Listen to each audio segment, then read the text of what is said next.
ஆன்மீகத்தின் வழிநடக்கும் அன்பு சொந்தங்களான மேஷ ராசிக்கு வணக்கங்க. எல்லாரும் எப்படி இருக்கீங்க? மேஷம் அப்படின்னாவே எல்லாரும் செய்யக்கூடிய வேலையை செய்ய மாட்டாங்க.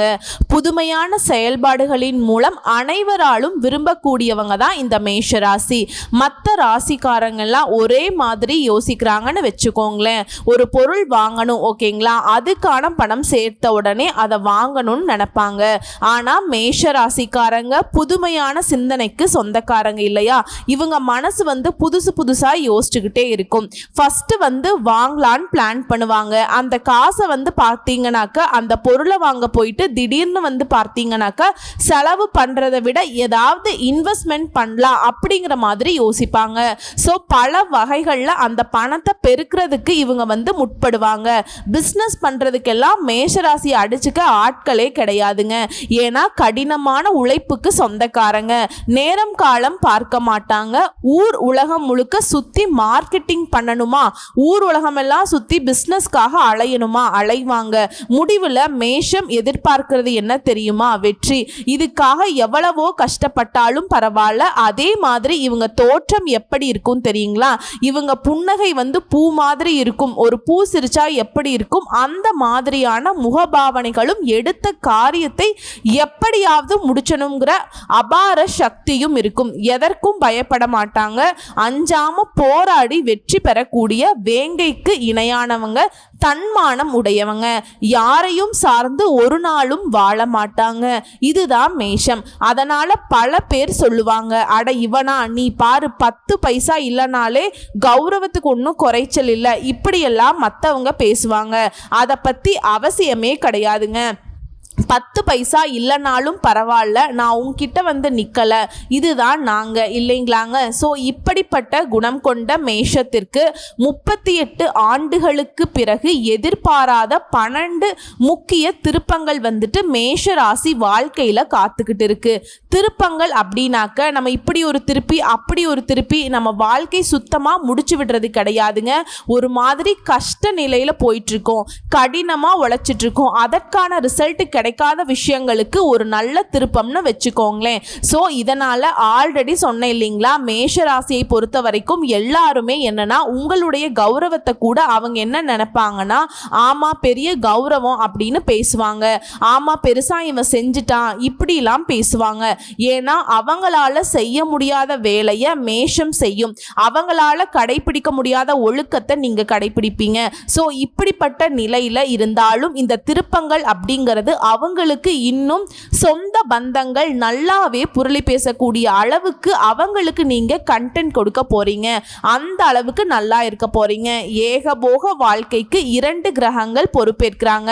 நீங்களே ஆச்சரியப்படுவீங்க. இப்போ ஒருத்தன் எப்ப பாரு பார்த்தீங்கன்னாக்கா நம்மளை ஏதாவது ஒன்று கெடுக்கணும் அழிக்கணும்னு நினைச்சிட்டு இருக்கான். திடீர்னு அவன் நம்முடைய முயற்சிக்கு உறுதுணையா நிற்கிறான். நம்ம வெற்றிக்கு அவன் ஒரு சின்ன காரணமா இருக்கான், இல்ல நம்ம வெற்றிக்கு அவன் தான் காரணமா இருக்கா அப்படின்னு நமக்கு ஆச்சரியமா இருக்கு இல்லையா? அப்படித்தான். அப்படி நம்ம ஆச்சரியப்படக்கூடிய அளவுக்கு 2 கிரகங்கள் தான் உங்களுக்கு பலன் கொடுக்கறாங்க.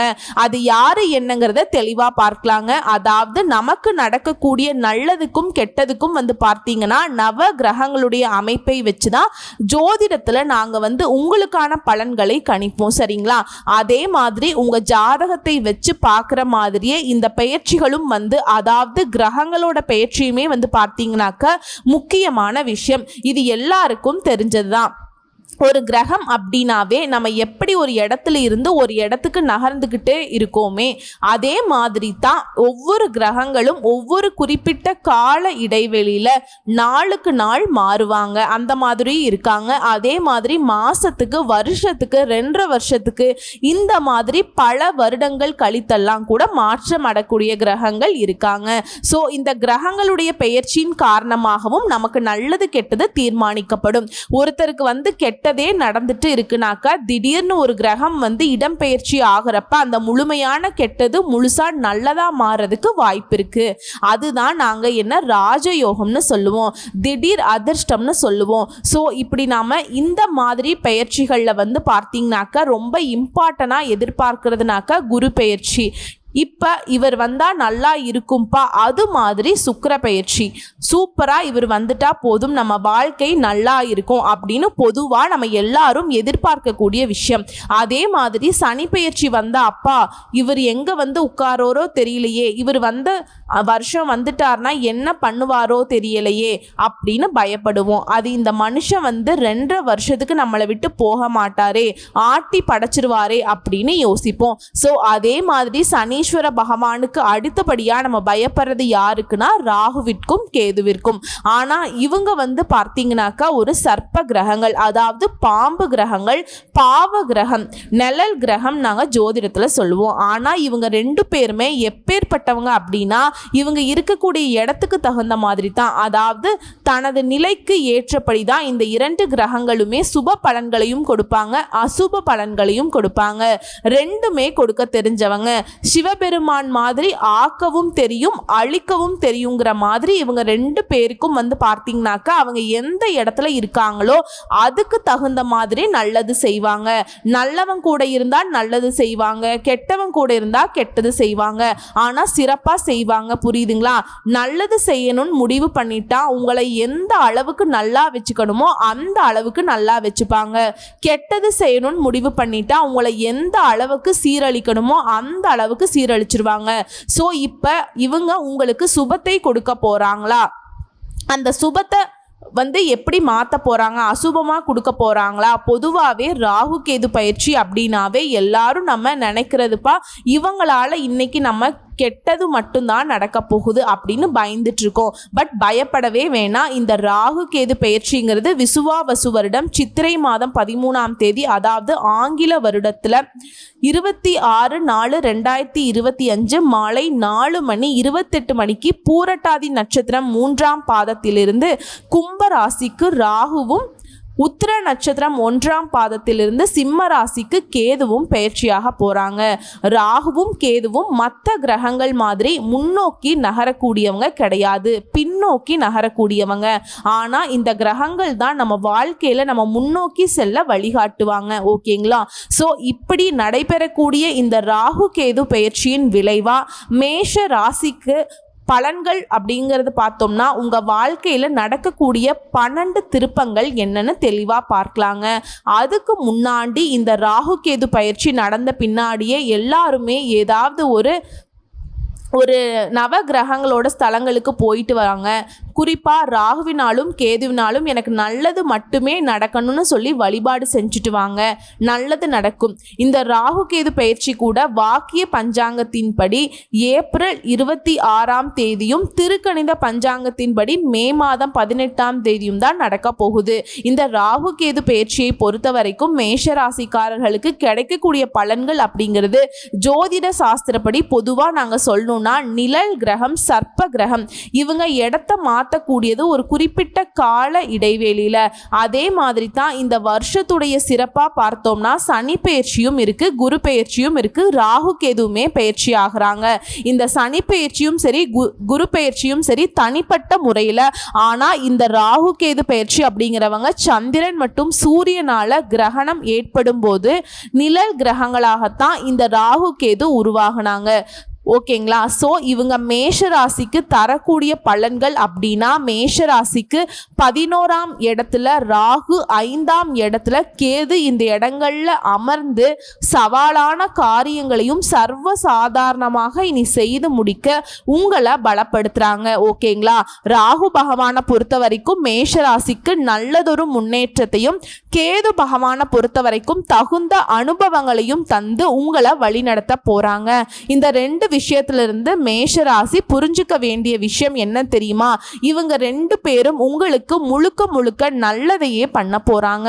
ஸோ உங்க வாழ்க்கையில நடக்கக்கூடிய இந்த 12 திருப்பங்கள் நல்லதொரு மாற்றம், நல்லதொரு ஏற்றம், நல்லா இருக்க போறீங்க. சரிங்களா? என்னதான் இந்த ராகு கேது நமக்கு நல்லது செஞ்சாலும் இவங்களால அதீத நன்மைகளும் நடக்கணும். இவங்க ஆனால் வந்து நிழல் கிரகம் அப்படின்னாக்கா திடீர் நிழல் இருக்கும், திடீர் வந்து நிழல் காணாமல் போகிறதுக்கு வாய்ப்பு இருக்கு இல்லையா? அந்த மாதிரி இவங்களுடைய நல்லதும் கெட்டதும் நமக்கு கொஞ்சம் தடுமாற்றத்தை கொடுக்கறதுக்கு வாய்ப்பு இருக்கிறதுனால இவங்களை சரி செய்கிறது யாரால தெரியுமா? துர்க்கை வழிபாட்டின் காரணமா. ஸோ இந்த வீடியோ பதிவை பார்க்கக்கூடிய இந்த தருணத்தில் துர்க்கை அம்மனை மனசார நினச்சிக்கோங்க. ஒவ்வொரு செவ்வாய்க்கிழமை வெள்ளிக்கிழமை ராகு கால வேளையில் துர்க்கை அம்மனுக்கு நல்லெண்ணெய் தீபம் ஏற்றி வழிபாடு செய்வதனால இவர்களால உங்களுக்கு தொடர்ந்து நல்லதே நடக்கும். என்னங்க எல்லாரும் ஓம் துர்க்கை அம்மனே போற்றி போற்றி, துன்பங்களை தீர்ப்பவளே போற்றி போற்றி அப்படின்னு சொல்லிட்டீங்க. சொல்லாதவங்க சொல்லுங்க, நல்லது. ஏன்னா மேக்சிமம் நிறைய வட இந்தியர்கள் எல்லாருமே நல்ல செல்வ செழிப்போட இருக்கிறதுக்கு காரணம் என்ன தெரியுமா? துர்க்கை வழிபாடு. புரிஞ்சுக்கோங்க, தெரிஞ்சுக்கோங்க. சூட்சுமமா இந்த விஷயத்தை வந்துட்டு மனசுல வச்சுக்கோங்க. இப்ப ராகு கேது மேஷராசிக்கு தரக்கூடிய 12 திருப்பங்கள், அதுல முதல் திருப்பம் ராகு பகவானை பொறுத்த வரைக்கும் உங்க ராசிக்கு லாப வீட்டிற்கு வருவதனால புத்துணர்ச்சியும் புதிய முயற்சிகளில் வெற்றியும் கொடுக்கிறாரு. இரண்டாவதா பண வரவை கொடுக்கிறதும் வீண் செலவுகளை கட்டுப்படுத்துறதும் அதிக வட்டி கடன்களை அடைத்து முடிக்கிறதும் வழிகாட்டுறாங்க. இப்ப மூன்றாவது திருப்பம் சவாலான காரியங்களுமே சர்வ சாதாரணமாக இனி செய்து முடிப்பாங்க. நான்காவது திருப்பம் குடும்பத்துல இது நாள் வரைக்கும் இருந்து வந்த சிக்கல்கள் குழப்பங்கள் எல்லாமே மாறி திரும்ப போகுது. ஐந்தாவது திருப்பம் உங்க வார்த்தைக்கு மதிப்பு கொடுப்பாங்க. குடும்ப வாழ்க்கையை பொறுத்த வரைக்கும் கணவன் மனைவிக்கிடையே இருந்து வந்த மன கசப்பு விலகி ஒருத்தருக்கொருத்தர் விட்டு கொடுத்து உங்களை உணர்ச்சிகளை மதித்து நடந்துக்க போறீங்க. இப்ப ஆறாவது திருப்பம் குழந்தை இல்லாதவங்களுக்கு குழந்தை பாக்கியம் கிட்டும். உங்க பிள்ளைகள் கெட்ட நண்பர்கள்ல இருந்து விலகுவாங்க. உயர் கல்வியில வெற்றி பெறுவாங்க. ஏழாவது திருப்பம் திருமண முயற்சிகள்ல இருந்த தடைகள் விலகுது. உங்க மகனுக்கோ மகளுக்கோ நல்ல வரன் அமையுங்க. அதே மாதிரி அவங்க விரும்பியபடியே நல்ல நிறுவனத்திலையும் வேலை கிடைக்கும். அடுத்ததா எட்டாவது திருப்பம் இந்த ராகுவின் அருளால சொத்து வகையில உங்களுக்கு இருந்து வந்த பிரச்சனைகள் எல்லாமே தீருது. நிம்மதி பெருமூச்சு விடுவீங்க. அடுத்ததா ஒன்பதாவது திருப்பம் விழாக்கள்ல முக்கியத்துவம் பெறுவீங்க. வெளிநாட்டில் இருக்கக்கூடிய உறவுக்காரங்க நண்பர்களால உங்களுக்கு ஆதாயம் உண்டு. அடுத்தது பத்தாவது திருப்பங்க உடலாலையும் சரி மனதாலையும் சரி நொந்து போயிருந்த நீங்க இனி ஆரோக்கியமாகவும் உற்சாகமாகவும் திகழ போறீங்க. அடுத்ததா 11வது திருப்பம் வியாபாரம் பார்க்குறோம், தொழில் பண்ணுறோம், ஆண்களாக இருந்தாலும் சரி பெண்களாக இருந்தாலும் சரி போட்டியாளர்களுக்கு ஈடு கொடுக்கக்கூடிய அளவிற்கு வியாபாரத்தில் புதிய யுக்திகளை கையாள போறீங்க. புதிய ஏஜென்சி எடுக்க போறீங்க. அடுத்து 12வது திருப்பம் உத்தியோக பணிகளில் இருக்கக்கூடியவங்க மேல் அதிகாரிகிட்ட உங்களுக்கு இருந்து வந்த மோதல் போக்குகள் மறையுது.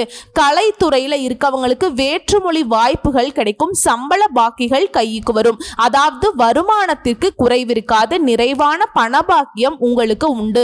சோ இந்த 12 திருப்பங்களும் உங்களுக்கு நல்ல ஒரு மாற்றத்தை ஏற்படுத்துங்களா அப்படின்னு பார்த்தீங்கன்னா கட்டாயம் ஏற்படுத்தும், நீங்க தெரிஞ்சிருப்பீங்க. அதே மாதிரி ஞானகாரகன்னு சொல்லக்கூடிய கேது 5ஆம் இடத்துல உட்கார்ந்து ஞானம் பக்தி இதெல்லாம் வந்து அதிகமா கொடுக்க போறார். ஆன்மீகத்துல நாட்டத்தை அதிகரிக்க வைக்கிறாருங்க. கோயில் கட்டுறது, இந்த மாதிரி பணிகள்ல ஈடுபடுறது, அது சம்பந்தப்பட்ட விஷயங்கள்ல கலந்துக்கிறது, இப்படி உங்களை வந்துட்டு ஒரு மாதிரி ஒரு பக்தி மயமா வச்சுக்க போறார். அதே மாதிரி பூர்வீக சொத்துக்கள்ல வில்லங்கங்கள் ஏற்பட்டு அதை வந்து நீங்க ஒரு மாதிரி உங்களுடைய அனுபவ அறிவால சமாளிக்கக்கூடிய சக்தியும் இவரே கொடுக்க போறாருங்க. பிள்ளைகள் மீது ஆரோக்கியத்துல சற்று அக்கறை எடுத்துக்கோங்க. உத்தியோகம் மற்றும் கல்வியின் பொருட்டு பிள்ளைகள் வந்து உங்களை பிரிந்து செல்வதற்கு வாய்ப்பு இருக்கு. அவங்களுக்கு திருமண விஷயத்திலையுமே அவசரம் கூடாதுங்க. ஜாதகத்தை நல்லா ஆராய்ந்து பார்த்து அதுக்கப்புறம் தான் அவங்களுக்கு திருமணம் நடத்தி வைக்கக்கூடிய செயலையுமே நீங்க இறங்குறது அவசியம். அதுவே கர்ப்பிணி பெண்களா இருக்கீங்க அப்படின்னாக்க நீண்ட தூர பயணங்களை தவிர்க்கிறது நல்லது. அதிகமான எடையை தூக்கக்கூடாது. அதே மாதிரி மருத்துவருடைய ஆலோசனைகள் இல்லாம எந்த ஒரு மருந்தையுமே எடுத்துக்க கூடாதுங்க. இது வந்து கர்ப்பிணி பெண்களுக்கு மட்டும் இல்ல, மேஷராசியில் இருக்கக்கூடிய ஒவ்வொரு நட்சத்திரத்துக்கும் ஆண்களுக்கும் சரி பெண்களுக்கும் சரி, சின்னவங்களோ பெரியவங்களோ சரிங்களா. அதே மாதிரி உங்களை பத்தி வீண் வதந்திகள் வந்து நீங்கும். ஆள் மனதில் எப்பவுமே ஒரு மாதிரி பயம் பதட்டம் சந்தேகம் இது மாதிரி இருந்துகிட்டே இருக்கும். உறவுக்காரங்க ஒரு சிலர் வந்து உங்களுக்கு வந்து பகையா மாறலாம். தாய் வழி உறவுகள்ல உங்களுக்கு சங்கடங்கள் வந்து நீங்கும். பூர்வீக சொத்து பிரச்சனைகள் கொஞ்சம் நிதானத்தை கடைபிடிங்க, பேசி தீர்க்க பாருங்க. வியாபாரத்துல பாக்கியெல்லாம் வசூலாகுங்க. கூட்டு தொழில் பங்குதாரர்கள் இடையே அந்த மாதிரி ஒரு மாதிரி பிரச்சனை இருந்த நிலையெல்லாம் வந்து மாறி ரொம்ப அமைதியான சூழல் காணப்பட போகுது. உத்தியோகத்துல வெகு நாட்களா நீங்க எதிர்பார்த்த பதவி உயர்வு, சம்பள உயர்வு கண்டிப்பா கிடைக்கும். ஸோ ராகு பகவான் முழுக்க நல்லது பண்ணாலும் கேது பகவான் என்ன பண்றாருன்னா கொஞ்சம் உங்களை பதட்டத்துல வச்சுக்கிறார். ஆனா பாதிப்பை ஏற்படுத்தல, உங்களுக்கு ஒரு அனுபவத்தை கொடுக்கிறார். நான் முன்னாடியே சொன்ன மாதிரி தான், புரியுதுங்களா? அதாவது லாபஸ்தானத்தில் இருக்கக்கூடிய ராகு பொருளாதாரத்தை மேம்பாடு செஞ்சு வைக்கிறாருங்க. தொழில முன்னேற்றத்தை ஏற்படுத்தி கொடுக்கிறார். வாடகை கட்டடத்துல நடைபெற்று இருந்த உங்க தொழில் வந்து சொந்த கட்டடத்துல மாறதுக்கான முயற்சிகள் கைகூடி வர வைக்கிறாருங்க. தொழில விரிவு செய்ய நீங்க எடுக்கக்கூடிய முயற்சிகளை ஒத்துழைப்பு கிடைக்கும். உத்தியோகத்துல பதவி உயர்வு தானா வந்து சேரும். அது பஞ்சமஸ்தானத்துல சஞ்சாரம் பண்ணக்கூடிய கேதுவினால உங்க மனசுக்கு மகிழ்ச்சியை தரக்கூடிய நிறைய சம்பவங்கள் நடைபெற போகுது. இது தவிர இந்த ராகு கேதுவுடைய சஞ்சாரம் அப்படிங்கிறது எண்ணற்ற நன்மைகளை பெறுவதற்கான யோகத்தையும் கொடுத்திருக்காங்க. அதாவது ராகு பகவான் பார்த்தா 12ஆம் இடத்துக்கு வரார் இல்லையா, அதாவது யோகமான ஸ்தானம்ங்க. அது கேது பகவான் அமரக்கூடிய இடம் சத்ருஸ்தானம். ராசிக்கு 12ஆம் வீட்டில் அடியெடுத்து வைக்கக்கூடிய ராகுனால மனதளவுல தன்னம்பிக்கை மேம்படுது, தெளிவு பிறக்குது. மற்ற நம்மளோட தேவைகள் எல்லாமே பூர்த்தியாக போகுதுங்க. நிறைவேற்றக்கூடிய வகையில் எல்லா நிலையிலையும் உயர்வு இருக்க போகுது. குடும்பத்தில் சாதகமான சூழ்நிலை ஏற்பட போகுது. கணவன் மனைவிக்கு புரிதல் அதிகமாகும். தடைப்பட்ட சில வரவுகள் கூட இப்போ சாதகமாக முடிஞ்சு வருங்க. ஆன்மீக பணிகளில் நாட்டம் அதிகமாக கொடுக்கிறார். எதிர்பாராத சில உதவிகள் மூலம் மாற்றமான அனுகூலமான சூழ்நிலை அமைச்சு கொடுக்கிறார். புதுசாக சொத்து வாங்குவீங்க, அதில் ஆர்வம் ஏற்படும். நீண்ட தூர பயண வாய்ப்புகள் கைகூடி வரும். வெளி மாநில புண்ணிய ஸ்தலங்களுக்கு போயிட்டு வருவதற்கான சூழ்நிலை இருக்கு. பூர்வீக சொத்து பிரச்சனைகளுக்கு உங்களுக்கு தீர்வு கிடைக்கும். ஆனா எக்காரணத்து கொண்டும் மத்தவங்க கிட்ட எந்த ஒரு எதிர்பார்ப்பையும் வைக்காம நீங்களே உங்களுடைய வேலையை பார்க்கறது நல்லது. அதுவரை வண்டி வாகன பயணங்கள்ல கவனம் வச்சுக்கோங்க. ராசிக்கு 6ஆம் இடத்துல அடியெடுத்து வைக்கக்கூடிய கேதுவினால பிரச்சனைகள் எதுவாக இருந்தாலும் அதுல ஒரு தெளிவு கொடுத்துருவார். சந்தேக உணர்வுல இருந்து பிரிந்து போன தம்பதியர்கள் கூட மீண்டும் ஒன்றா இணைவதற்கான வாய்ப்பை ஏற்படுத்துறார். குழந்தைகளுடைய செயல்பாடுகளில் நல்ல மாற்றத்தை கொடுக்கிறார். கோர்ட் கேஸ் வழக்குகள் உங்களுக்கு சாதகமான தீர்ப்பு கிடைக்கும். உங்களுக்கு எதிராக செயல்பட்டவங்க கூட விலகி ஓடுவாங்க. தாய்மாமன் உறவு கிட்ட அனுசரித்து நடந்துக்கோங்க. தனிப்பட்ட பணிகளை செய்து முடிச்சுக்க போறீங்க. அதே மாதிரிங்க பூமி மற்றும் மனை சார்ந்த விஷயங்களை சிந்தித்து செயல்படணும். அதை வாங்குறப்போ வரவுக்கு ஏற்ப செலவுகளை நீங்கள் தீர்மானிச்சுக்கோங்க. அதே மாதிரி இணையம் வர்த்தகத்தில் கொஞ்சம் கவனமாக இருங்க. எதிர்பார்ப்புகளால் உங்களுக்கு ஏற்பட்ட பிரச்சனைகள் கட்டாயம் குறையுங்க. அதுவே உடல் ஆரோக்கியம் எடுத்துக்கிட்டோம்னா உடல் ஆரோக்கியத்தில் ஏற்ற இறக்கமான சூழ்நிலை அமையும். வெளி உணவுகளை முடிஞ்ச அளவுக்கு தவிர்க்கிறது சிறப்பு. அது மாதிரி உங்களுடைய செயல்பாடுகளை இருந்த மனச்சோர்வு விலகுதுங்க. தலைவலி, முதுகுவலி அது சார்ந்த பிரச்சனைகள் குறையும். அடுத்ததா பொருளாதாரம் தொடர்பான நெருக்கடிகள் குறையுது. ஆடம்பரமான செலவுகளை குறைத்து கொள்ளுங்க. சிறு வருமானத்தையுமே சரியான முறையில் முதலீடு செஞ்சீங்க அப்படின்னாக்கா அது பெரிய லாபத்தை ஏற்படுத்தும். விலை உயர்ந்த பொருட்களை கவனம் வேணும். மறதி சார்ந்த விஷயம்லாம் தோன்றி மறைவதனால எந்த ஒரு ஆவணத்தையுமே கவனமாக கையாளுங்க. இழுபறியான வரவுகள், அதாவது உங்கள் பணம் வெளியில் மாட்டிக்கிட்டு வருமா வராதா அப்படிங்கிற நிலையெல்லாம் மாறி அந்த பணமெல்லாம் திரும்ப உங்களுக்கு கிடைக்கிறதுக்கான வாய்ப்பு இருக்குது. அடுத்து உத்தியோக பணிகளை எடுத்துக்கிட்டோம்னா உயர் அதிகாரிகிட்ட விவேகத்துடன் செயல்பட்டு மாறுபட்ட அணுகுமுறையின் மூலம் மாற்றம் உண்டாகும். நீங்கள் எதிர்பார்த்திருந்த இடமாற்றம் சாதகமாக கிடைக்கும். ஊதிய உயர்வு சிலருக்கு கைகூடி வரும். அலுவலக பணிகள் இருந்து வந்த போட்டிகள் மற்றும் தடைகளை வெற்றி கொள்வீங்க. பணி சார்ந்த சில பயணங்கள் மூலம் புதிய வாய்ப்புகளும் அனுபவங்களும் மேம்படுங்க. பணிமாற்ற முடிவுகளில் சூழ்நிலை அறிந்து அனுபவ அறிவை பயன்படுத்தி செயல்படுங்க. சக பணியாளர்கள் கிட்ட தனிப்பட்ட செயல்களில் கருத்துக்களை கூறுவதை தவிர்க்கிறது சிறப்பு. அடுத்ததா கணினி துறையில் இருக்கவங்களுக்கு வெளிநாட்டு நிறுவனங்களில் இருந்து நல்ல வேலை வாய்ப்புகள் கிடைக்கும். அதாவது ஐடி வேலை பார்க்குறீங்க இல்லையா, அந்த மாதிரியான ஆட்களுக்கு. அடுத்து வியாபாரிகளை பொறுத்த வரைக்கும் புதிய துறை சார்ந்த தேடலோட முதலீடுகளில் லாபம் அதிகமாகும். சந்தை நிலவரங்களை அறிந்து செயல்படுவது பெறுவது இன்னும் சிறப்பு. அதே மாதிரி நிலுவையில் இருந்து வந்த சரக்குகளை விற்று தீர்ப்பீங்க. வித்தியாசமான அணுகுமுறையால போட்டியாளர்களை வெற்றி கொள்வீங்க. இதுவே ஏற்றுமதி மற்றும் இறக்குமதி சார்ந்த பணிகள்ல மேம்பாடு ஏற்படுது. கடன் சார்ந்த செயல்பாடுகள்ல விவேகத்தோட செயல்பட்டு தொழில்நுட்ப உதவிகளின் மூலம் வியாபார பணிகள்ல சில மாற்றங்களை கொண்டு வர போறீங்க. கூட்டு வியாபாரம் பண்றீங்க அப்படின்னாக்கா பொறுமையை கையாள்வது நல்லதுங்க. அதே மாதிரி வெளியூர் தொடர்புகளால ஆதாயம் அடைவீங்க. அடுத்து அரசியல்வாதிகளுக்கு நினைத்த சில பணிகளில் தந்திரமாக செயல்பட்டு நினச்சதை அடைஞ்சிருவீங்க. கட்சி பணி சார்ந்த பயணங்கள் அடிக்கடி போயிட்டு வருவீங்க. தற்பெருமைகளால் செலவுகள் கையிருப்புல குறையிறதுக்கு வாய்ப்பு இருக்கு. ஒப்பந்த பணிகளை கவனத்தோடு செயல்படணும். கூட இருக்கவங்களை பற்றின புதிய தெளிவு உண்டாகும். புதிய தொழில்நுட்ப கருவிகளால் ஏற்றமான சூழல் ஏற்படுது. பேச்சுகளில் அனுபவ அறிவு வெளிப்படுது. அடுத்து கலைஞர்களுக்கு கலைத்துறையில் வித்தியாசமான வாய்ப்புகளின் மூலம் செல்வாக்கு அதிகரிக்கும். திடீர் பயணங்களால சுக வாழ்க்கையில ஏற்றம் உண்டாகும். இசைத்துறையில இருக்கிறவங்களுக்கு திறமைகளை வெளிப்படுத்துவீங்க. ஆசை வார்த்தைகளை நம்பி செயல்படாமல் இருக்கிறதும் முன்கோபத்தை குறைச்சிக்கிறதும் ரொம்ப ரொம்ப நல்லது. உங்களுடைய உயர் பொறுப்புல இருக்கிறவங்க கிட்ட தேவையற்ற வாக்குவாதங்களை தவிர்த்துக்கோங்க. பெண்களை பொறுத்த வரைக்கும் அன்றாட பணிகள்ல சுறுசுறுப்பா செயல்பட போறீங்க. மனதளவுல இருந்து வந்த கவலைகள் குறையுது. கணவன் மனைவிக்கிடையே அனுசரித்து நடந்துக்கோங்க. சிந்தனை போக்குல கவனம் தேவை. தடைப்பட்ட சுபகாரியங்களை முயற்சி பண்ணுங்க. அது எல்லாமே கைகூடி வரும். உறவுகள் கிட்ட பேசுகிற போது விவாதங்களை தவிர்க்கிறது ரொம்பவே நல்லதுங்க. அதே மாதிரி கடன் சார்ந்த பிரச்சனைகள் கட்டுக்குள்ள வருது. உத்தியோக பணியில் இருக்கக்கூடியவங்களுக்கு விரக்தி மனப்பான்மை எல்லாமே விலகுதுங்க. மனதளவில் இருந்து வந்த தயக்க உணர்வுகள் குறையுது. அதே மாதிரி உங்களோட செயல்களால் கை இருப்பில் குறையிறதுக்கு வாய்ப்பு இருக்குது. ஸோ செலவுகளை பார்த்து பண்ணிக்கோங்க. மாணவர்களை பொறுத்த வரைக்கும் திறமைகளுக்கு உண்டான வாய்ப்புகளும் மதிப்பெண்களும் கிடைக்கும். மாணவர்களை பொறுத்த வரைக்கும் வாகன பயணங்களில் மித வேகம் மிக நன்று, அதை கடைபிடிக்கணும். உயர் கல்வியில் முயற்சிகளை அதிகப்படுத்திக்கோங்க. நண்பர்களுடைய தன்மைகளை அறிந்து நட்பு பாராட்டுறது சிறப்பு. அதே போல் போட்டித் தேர்வுகள் எழுதுறவங்க முயற்சிகளை அதிகப்படுத்திக்கோங்க. சஞ்சலமான சிந்தனைகளை தவிர்க்கிறது சிறப்பு. சில நேரத்தில் தனிமையை உற்ற தோழனோட அமைச்சுக்கோங்க. உடற்பயிற்சி மற்றும் உணவு விஷயங்கள்ல கட்டுப்பாடு அவசியம். நன்மைகள்னு பார்த்தோம்னாக்கா நடைபெறக்கூடிய இந்த ராகு கேது பெயர்ச்சினால தடைப்பட்ட வெளியூர் பயண வாய்ப்புகளும் நெருக்கடிகள் கொடுத்துட்டு இருந்த சில இன்னல்களும் மறைய போகுது. தீமைகள்னு எடுத்துக்கிட்டோம்னா இந்த ராகு கேது பயிற்சினால ஆடம்பரமான பொருட்கள் மீது ஆர்வம் கூடும். கூட இருக்கிறவங்க உங்ககிட்ட போட்டி போடுவாங்க. அந்த மனப்பான்மையை நீங்க விட்டு விளக்குறது நல்லது.